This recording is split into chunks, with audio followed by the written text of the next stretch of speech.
आप देख रहे हैं अल्फा डिफेंस हिंदी में आपका स्वागत है।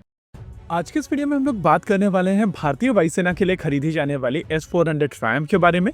रिपोर्ट्स आ रही हैं कि आने वाली कैबिनेट कमेटी ऑन सिक्योरिटी के दौरान भारतीय वायुसेना के लिए 10,000 करोड़ की मिसाइल सिस्टम्स अक्वायर की जाएंगी। यहाँ पर यह समझना जरूरी है कि जो सिस्टम्स अक्वायर किए जाएंगे वो मिसाइल सिस्टम्स होंगे। देखिए, ऑपरेशन सिंदूर के दौरान S-400 ट्रायम्फ को भारत ने काफी एक्सटेंसिव तरीके से यूज किया है और नेचुरल है कि अगर आप surface to air missile systems को एक्सटेंसिवली यूज करते हैं तो उनके इंटरसेप्टर का स्टॉक खत्म होता चला जाता है। S-400 के केस में भारत ने पूरी तरीके से ये missile systems of the shelf acquire की हैं और इनको लेकर भारत में किसी भी तरीके की मैन्युफैक्चरिंग नहीं है। रशिया की अगर बात की जाए तो रशिया इस समय एक फुल टाइम वॉर में है और S-400 ट्रायम्फ में यूज होने वाली मिसाइल सिस्टम रेगुलरली वहां पर यूज हो रही हैं। किसी भी देश के पास में वेपन सिस्टम्स को लेकर एक लिमिटेड कैपेसिटी होती है और जब कोई देश इतनी लंबी लड़ाई में इन्वॉल्व होता है तो नेचुरली उनका प्रोडक्शन रन इम्पैक्ट होता है।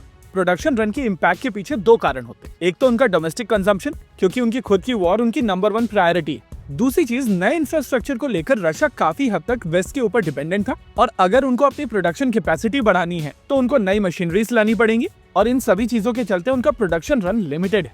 वैसे पिछले कुछ सालों से चाइना काफी हद तक एक हेवी इंजीनियरिंग हब बनकर निकल कर आया है और हेवी मैन्युफैक्चरिंग के लिए जिस तरीके का इंफ्रास्ट्रक्चर चाहिए होता है वो अब चाइना से भी निकल कर आ रहा है। एनीवेज, ऑपरेशन सिंदूर के दौरान भारत की तरफ से S-400 ट्रायम्फ को काफी ज्यादा एक्सटेंसिवली यूज किया गया था और नेचुरल है कि इस तरीके के यूजेज के बाद में बहुत सारी मिसाइल सिस्टम्स खत्म हो जाती हैं जिनके स्टॉक को दोबारा भरने की आवश्यकता होती है। क्योंकि रशिया इस समय वॉर में है तो नेचुरली आपके लीड टाइम काफी ज्यादा होंगे और इसी वजह से भारत की तरफ से कोशिश की जा रही है कि पहले से ही ज्यादा स्टॉक बनाकर रख लिया जाए ताकि जब जरूरत पड़े तो भारत के पास में अपनी खुद की मिसाइल सिस्टम्स हो।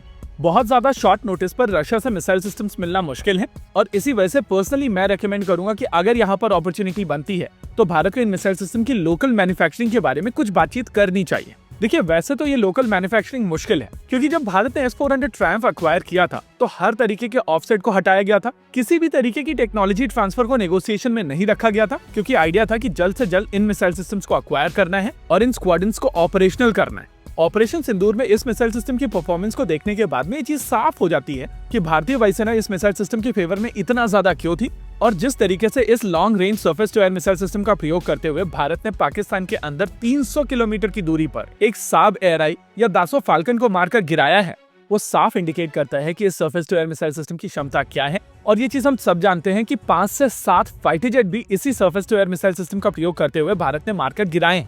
इस मिसाइल सिस्टम का खौफ इतना था कि पाकिस्तान की तरफ से वन वे मिशन एग्जीक्यूट किया गया था।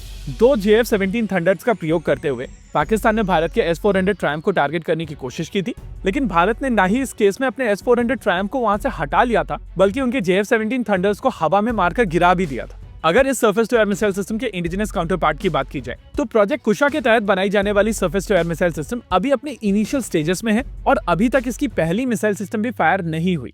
यानी कि इस मिसाइल सिस्टम के ऑपरेशनलाइज होने में हम लोग कम से कम 5 से 7 साल का समय देख रहे हैं और ऐसे में अगर भारतीय वायुसेना 5 स्क्वाड्रन और S-400 ट्रायम्फ अक्वायर करना चाहती है तो वो जस्टिफाई किया जा सकता है। हालांकि क्वेश्चन वही बना रहेगा कि क्या रशिया इन surface to air missile systems को डिलीवर कर पाएगा, क्योंकि इनिशियली भारत की तरफ से 5 स्क्वाड्रन S-400 ट्रायम्फ ऑर्डर की गई थी जिसमें से केवल 3 स्क्वाड्रन ही भारतीय वायुसेना को डिलीवर हुई। इनिशियल प्लान के हिसाब से साल 2024 में ये पूरी की पूरी डिलीवरी कंप्लीट होनी थी, लेकिन अब माना जा रहा है कि रिमेनिंग 2 स्क्वाड्रन साल 2027 तक भारतीय वायुसेना को डिलीवर की जाएंगी। ऐसे में अगर एडिशनल ऑर्डर का इंसेंटिव लगाया जाता है तो चांसेस है कि रिमेनिंग 2 स्क्वाड्रन टाइम पर डिलीवर हो जाएंगी और प्रोजेक्ट कुशा ऑपरेशनल होते होते ये मिसाइल सिस्टम ब्रीदर का काम करेंगी। वैसे बातचीत S-400 के साथ साथ S-500 को लेकर भी हो रही है, लेकिन उसको किसी और वीडियो में हम लोग और ज्यादा डिटेल में डिस्कस करेंगे। फिलहाल के लिए इस वीडियो में रखते हैं केवल इतना ही। वीडियो को अंत तक देखने के लिए धन्यवाद। देखते रहिए अल्फा डिफेंस। जय हिंद।